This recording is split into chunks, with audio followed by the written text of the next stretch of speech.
ప్రస్తుతం ఈశ్వరీచారి వల్ల మనం ఇంటి దగ్గర ఉన్నాము. ఆయన అంత్యక్రియలు ఈ రోజు జరగబోతున్నాయి. ఈ బీసీ రిజర్వేషన్ల కోసం ఆత్మార్పణ చేసిన వ్యక్తి ఇంటి దగ్గర ఇప్పుడు ప్రస్తుతం ఉన్నాము. సార్, మీరు చెప్పండి, ప్రస్తుతం ఇప్పుడు ఈశ్వరీచారి చేసింది ఖచ్చితంగా దీన్ని మనం ఎలా చూడొచ్చు అంటారు? నమస్కారం అండి. నేను జాతీయ బీసీ దళ అధ్యక్షుడిని, బీసీ రిజర్వేషన్ల సాధన సమన్వయ జేఏసీ చైర్మన్ దుండ్ర కుమారస్వామిని మాట్లాడుతున్నాను. ఈరోజు బీసీ హక్కుల కోసం, రిజర్వేషన్ల కోసం, సామాజిక న్యాయం కోసం, సమానత్వం కోసం ఈరోజు ఈశ్వరాచారి నిజంగా తన ప్రాణాన్ని సైతం లెక్క చేయకుండా ఈరోజు జాతికి అర్పితం చేయడం చాలా బాధాకరమని తెలియజేస్తా ఉన్నాను. ఆనాడు తెలంగాణ మలిదశ ఉద్యమంలో శ్రీకాంతాచారి తొలి అమరుడు అయితే ఈరోజు బీసీ ఉద్యమంలో తొలి అమరుడు ఈశ్వరాచారి అని ఈ సందర్భంగా తెలియజేస్తా ఉన్నాను. ఆయన మనలో లేకపోయినా ఈరోజు బీసీ ఉద్యమంలో ఊపిరి పోసుకున్నాడు అనేది అక్షర సత్యం. అంతేకాకుండా ఈరోజు ఆయన ఉద్యమం పేరిట ప్రతి అడుగులో ఆయన ఉంటాడని, మనలో లేకున్నా ఉద్యమంలో ఊపిరిగా ఉంటారు. ఈ సందర్భంగా ఉద్యమం రెట్టింపుగా ముందుకు పోతుందని సందర్భంగా చేస్తున్నాను. ప్రభుత్వం కూడా దీన్ని సానుకూలంగా తీసుకొని వారి కుటుంబానికి ఒక 50 లక్షల రూపాయలు ఆర్థిక సహాయం చేయాలని తెలియజేస్తున్నాను. అంతేకాకుండా చిన్న పిల్లలు 3 ఉన్నారు కాబట్టి ఆమెకు ఒక ప్రభుత్వ ఉద్యోగం కూడా ఇస్తే నిజంగా అది ఒక గొప్ప విషయంగా కన్సిడర్ అవుతుంది. ఆమెకు ఒక ఉద్యోగం కూడా ఇవ్వాలని సందర్భంగా తెలియజేస్తా ఉన్నాను.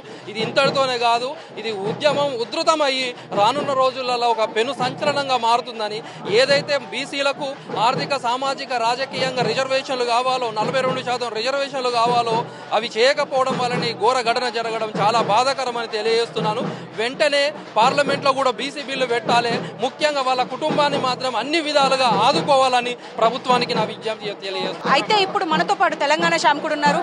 అన్న, మీరు చెప్పుండ్రి, ఇప్పుడు ఈశ్వరాచారి ఇప్పుడు మన లోకంలో లేరు, కానీ బీసీ రిజర్వేషన్ అనేది ఇంకా మనకు కనిపిస్తూనే ఉంది. అది లేకపోవడం అంటే ఒక పక్క బీసీ రిజర్వేషన్ ని మనకు ఆశ చూపించారు అని చెప్పేసి అంటున్నారు, లేకపోతే ఈ ఈశ్వరాచారి ఇలా చేసుకునేవాడు కాదు అని అంటున్నారు. మీరేమంటారు? చిన్న పాపను చూడొచ్చు మీరు, చిన్న పాప, 3 పిల్లలు.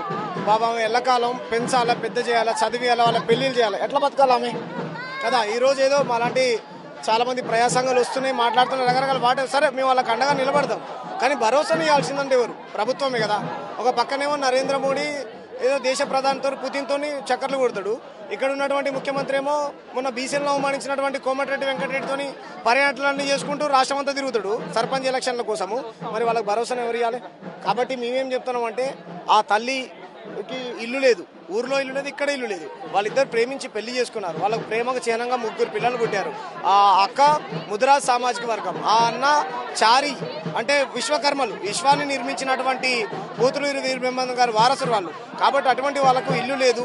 10 ఏళ్ల పాలనలో కేసీఆర్ న్యాయం చేయలేదు. నేను వచ్చిన 1 సంవత్సరంలోనే అన్ని తెలంగాణలో ఉన్నటువంటి పేదల కష్టాలన్నీ పోతాయని చెప్పినటువంటి రాష్ట్ర ముఖ్యమంత్రి హామీలు ఇచ్చి తుంగలో దొక్కేశాడు. బీసీ ఉద్యమం కోసం, ముఖ్యంగా 42% రిజర్వేషన్ కోసం అమరుడయ్యాడు. ఈ తెలంగాణ రాష్ట్రంలో బీసీలకు రాజ్యాధికారం లేదు, సంపాదన లేదు, ఫీజులు కట్టుకునేటువంటి పరిస్థితి లేదు, ఇల్లు లేదు. కాబట్టి ప్రభుత్వం ఏదో ఒక భరోసాని ఇచ్చేంత వరకు ఒక ఫ్లాట్ ఇవ్వాలి, ఆ అక్క గవర్నమెంట్ ఉద్యోగం ఇవ్వాలి, ఒక 5 కోట్ల రూపాయలు వాళ్ళ అకౌంట్లో ఫిక్స్డ్ డిపాజిట్ చేయాలి. అటువంటి డిమాండ్స్ ప్రభుత్వం నుంచి వచ్చేంత వరకు మేము ఇక్కడే కూర్చుంటాం. ఇక్కడ బాడీ నుంచి కదిలిచ్చేది బాడీ. సో వందనాలను మా ఈశ్వర సారి, వందనాలు వందనాలయో మా ఈశ్వర సారి. పేద బిడ్డల వందనాలు వందనాలు ఈ బీద బిడ్డల వందనాలు వందనాలు వందనాలు, బీసీ బిడ్డల వందనాలు వందనాలు ఈ వందనాలు వందనాలను మా ఈశ్వర సారి. వందనాలు వందనాలయో మా ఈశ్వర. మా కుమారోళ్ళ వందనాలు, మంగాలోళ్ళ ఆటకాలోళ్ళ వందనాలు వందనాలు వందనాలను మా ఈశ్వర సారి. పేద బిడ్డల వందనాలయో మా ఈశ్వర సారి, బీద బిడ్డల వందనాలయో మా ఈశ్వర సారి. బీసీల వందనాలను మా ఈశ్వర సారి. ఎందుకంటే తెలంగాణ ఉద్యమం నడిచింది, శ్రీకాంతాచారి చనిపోయిండు, మరొకసారి ఉద్యమం లేస్తుంది. అది బీసీల ఐక్యత లేకనే విధంగా ఆత్మహత్యలు చేసుకోవడం జరిగింది. మరొకసారి తన పాటతోటి, మా మాటతోటి అనే త్యాగాన్ని చేసిన త్యాగాన్ని ప్రపంచానికి చాటి చెప్తాం. జై బీసీ, జై జై బీసీ.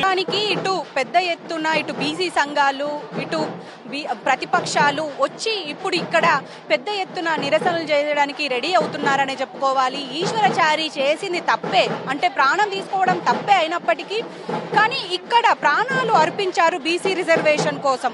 అలాంటిది ఈ సిచ్యువేషన్ లో ఖచ్చితంగా ఇప్పుడు పెద్ద ఉద్యమమే చేయబోతున్నాం. ఎందుకంటే వాళ్లకు కావాల్సిన ఏదైతే వాళ్ళకి కావాల్సిన అంటే అటు ప్రభుత్వం నుంచి సహకారం అందుతూనే ఇటు బీసీ రిజర్వేషన్ గురించి ఒక ఆలోచన చేయాల్సిన పరిస్థితి అయితే ఉంది అని అంటున్నారు. అన్న మీరు చెప్పండి, ఇప్పుడు మీరేం చెప్తారు? అంటే ఇప్పుడు ఈయన చేసిన పని తప్పే అయినప్పటికీ అంటే ప్రాణార్పణ తప్పే, కానీ బీసీ రిజర్వేషన్ కోసం ఆయన ప్రాణాలు తీసుకోవాల్సి వచ్చింది, ఏమంటారు మీరు?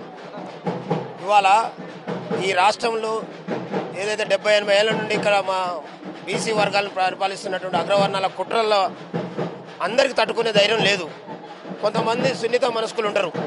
కాబట్టి ఇవాళ ఏదైతే సాయేశ్వరాచారి భావోద్వేగానికి గురై ఆత్మ బలిదానం చేసుకుండు, మిగతా సమాజాన్ని కూడా మేము 2 చేతులు ఎత్తి జోడించి చెప్తా ఉన్నాం, ఆత్మ బలిదానాలతోనే ఏది సాధించలేము. మనం బరిగీసి కొట్లాడాల్సినటువంటి సందర్భం ఇది. ఇవాళ చైతన్యవంతమైనటువంటి బీసీ సమాజం ఉంది. ఇవాళ కూడా మనం ఆత్మ బలిదానాలు చేసుకుంటే ఇవాళ చూస్తున్నాం కదా, సాయేశ్వరాచారి ఆత్మ బలిదానం చేసుకుంటే కనీసం ట్రీట్మెంట్ కూడా చక్కగా జరగలేదు గాంధీ హాస్పిటల్లో. చనిపోయిన తర్వాత శవాన్ని సాటుగా తీసుకుపోయి పారేద్దామనేటటువంటి కుట్రలు జరిగినాయి. అందుకనే ఇక్కడ ఉన్నటువంటి మెజార్టీ బీసీ సమాజానికి 2 చేతులు జోడించి చెప్తా ఉన్నా, మనం కాదు ఆత్మబలి చేసుకోవాల్సింది. ఎవరైతే మనకు హామీలు ఇచ్చి నెరవేర్చలేదో వాళ్ళ ఆత్మ బలిదానం చేసుకునేటటువంటి ఫోర్స్ మనం చేయాలి, బరిగీసి కొట్లాడాలి. వాళ్ళ మెజారిటీ ప్రజలు మనం ఓట్లేస్తే వాళ్ళు అధికారంలోకి వస్తారు. కాబట్టి మనం ఓటు ఎవరికి వేయాలి, ఎవరికి వేస్తున్నాం, ఎందుకు వేస్తున్నాం అని తెలుసుకోవాల్సినటువంటి అవసరం ఉంది. కాబట్టి ఇవాళ సాయి ఈశ్వర్ యొక్క ఆత్మ బలిదానాన్ని ఈ తెలంగాణ రాష్ట్రంలో ఉండబడినటువంటి మెజారిటీ ప్రజలు ఎస్సీ ఎస్టీ బీసీలు అందరూ కూడా ఒక హెచ్చరిక మాదిరిగా తీసుకోవాల్సినటువంటి అవసరం ఉంది. మనం ఐక్యం కావాల్సినటువంటి అవసరం ఉంది. తన మరణంతోనైనా మనం ఏకం కావాల్సినటువంటి అవసరం ఉంది. ఇవాళ ఈ ప్రభుత్వాలు కనీసం ఒక కుక్క చనిపోయినా నక్క చనిపోయినా ఒక పద్ధతి ప్రకారం ఆ కుటుంబం తీసుకుపోయి చేస్తాయి. కనీసం మన ఆకోవలో కూడా చూడనటువంటి దుర్మార్గమైనటువంటి ఈ ప్రభుత్వాలని ఎట్లా బొందబెట్టాలనో ఆలోచన చేయాల్సినటువంటి పరిస్థితి తప్పితే ఇవాళ చూడ్రి తీన్మార్ మల్లన్న ఈ మెజార్టీ వర్గాలకు రాజ్యాధికారం రావాలని ఇవాళ పరితపిస్తున్నటువంటి సందర్భంలో ఈ బిడ్డ అంతిమయాత్రలో కూడా పాల్గొనకుండా కుట్రలు చేసి ఇవాళ 200-300 మందిని ఆ ఇంటి చుట్టూ పెట్టి మరి వాళ్ళ ఈ బీసీ బిడ్డ అంతిమయాత్రలో పాల్గొనకుండా అనేక కుట్రలు చేశారు. రాష్ట్ర వ్యాప్తంగా కూడా బీసీ సమాజం అంతా కదిలింది. ఇవాళ ఏదైతే సాయేశ్వర ఆత్మ బలిదానాన్ని వాళ్ళు జీర్ణించుకోలేకపోతారు, వాళ్ళందరూ కూడా ఎక్కడికక్కడ పోలీసులను పెట్టి నిర్బంధించి కనీసం తన చావుని చివరి కోరిక చివరి చూపు కూడా చూసుకోకుండా ఈ వర్గాలను కట్టడి చేస్తున్నటువంటి ఈ కాంగ్రెస్ పార్టీ ఏదైతే ఎన్నికల సమయంలో హామీ ఇచ్చి హామీ నిలబెట్టుకోకపోతే ఈ బీసీ పాలకులు ఏదైతే డిసైడ్ చేసి బంద్కు పిలుపునిస్తే ఇవాళ కాంగ్రెస్ పార్టీ బీజేపీ బీఆర్ఎస్ అందరూ కూడా మాకు బీసీలకు 42% రిజర్వేషన్ ఇవ్వటం సమ్మతమే అని చెప్పి బంద్లో పాల్గొని మరి ఇవాళ కాంగ్రెస్ పార్టీ ఏకపక్షంగా 42% రిజర్వేషన్ లేకుండా ఇవాళ 17% తీసుకొచ్చి ఎన్నికలు పెడుతుంటే ఏ ఒక్క దుర్మార్గమైన పార్టీ కూడా ఇవాళ ఖండించినటువంటి పరిస్థితి తెలంగాణలో ఉంది. అంటే దాని మీద ఒక స్టే ఉంది, ఆ స్టేని మనము ధిక్కరించడానికి లేదు. అయినా సరే బీసీ రిజర్వేషన్ కోసం మనం పాటు పడాల్సిందే. కానీ ఇక్కడ ఏంటంటే అసలు అంటే ఎన్నికలు పెట్టడం సమస్యనా లేకపోతే బీసీ రిజర్వేషన్ ఇవ్వలేదని సమస్యనా? ఇవాళ ఈ రాష్ట్రంలో 1000 కోట్ల రూపాయలు దోపిడీ జరిగింది. ఇవాళ బీసీ ఎన్నికలు జరగకపోతే 3000 కోట్లు లాస్ అవుతున్నాం. అంటే 3000 కోట్లు లాస్ అవుతున్నాం అనేటువంటి దుర్మార్గమైనటువంటి కుట్రతోని 42% రిజర్వేషన్ ఇచ్చినాక ఎన్నికలకు వస్తా అని చెప్పినటువంటి కాంగ్రెస్ పార్టీ ఇవాళ ఉద్దేశపూర్వకంగానే బీసీలు చైతన్యవంతులయ్యారు. స్థానిక సంస్థల్లో వీళ్ళు నిలదొక్కుంటే రేపు చట్టసభల్లో కూడా ఆ వర్గాలను వీళ్ళు గెలిపించుకునేటువంటి అవకాశం ఉంటుంది. కాబట్టి ఆదిలోనే తుంచేయాలనేటటువంటి కుట్ర చేస్తారు. కాబట్టి ఈ సమాజం ఇప్పటికైనా ఈ తెలంగాణ రాష్ట్రంలో బీసీ సమాజం అంతా ఆలోచన చేయాలి. ఎందుకంటే మెజార్టీ ప్రజలు మనకు ఎవడు ఇవ్వాల్సినటువంటి అధికారం కాదు. మన ఓట్లు మన వర్గాలకు వేసుకుంటే ఖచ్చితంగా మనకు అధికారం వస్తుంది. అధికారాన్ని అడ్డం పెట్టుకొని ఈ వర్గాలను ఎట్లా బాగు చేసుకోవచ్చు, ఎట్లా పరిపాలన చేసుకోవచ్చు, మనకాడ అన్ని ఆలోచనలు ఉన్నాయి. కాబట్టి దయచేసి సాయేశ్వరాచారి మరి ఆత్మ బలిదానంతోనైనా ఈ రాష్ట్రంలో ఉన్నటువంటి మెజార్టీ ప్రజలు మరి ఏకం కావాల్సినటువంటి అవసరం ఉందనేటటువంటి విషయాన్ని మీ అందరికీ కూడా గుర్తు చేస్తా ఉన్నాను. ఇది ఇక్కడ పరిస్థితి. అంటే ముఖ్యంగా ఇప్పుడు మనతో పాటు సార్ కూడా ఉన్నారు. సార్ మీరు చెప్పండి, ముఖ్యంగా ఇప్పుడు ఏదైతే ఇప్పుడు ఈయన చేసుకున్న బలిదానం ఏదైతే ఉందో దీని గురించి మీరేం చెప్తారు సార్? అంటే ఏదైతే ఇప్పుడు మనం మాట్లాడుకుంటున్నట్టుగా అంటే ఆయన చేసిన ఈ బలిదానంతోనే ఇప్పుడు బీసీ సంఘాలు అన్ని ఏకం అవ్వాలి అని చెప్పేసి ఒక పక్క ఆశిస్తున్నారు.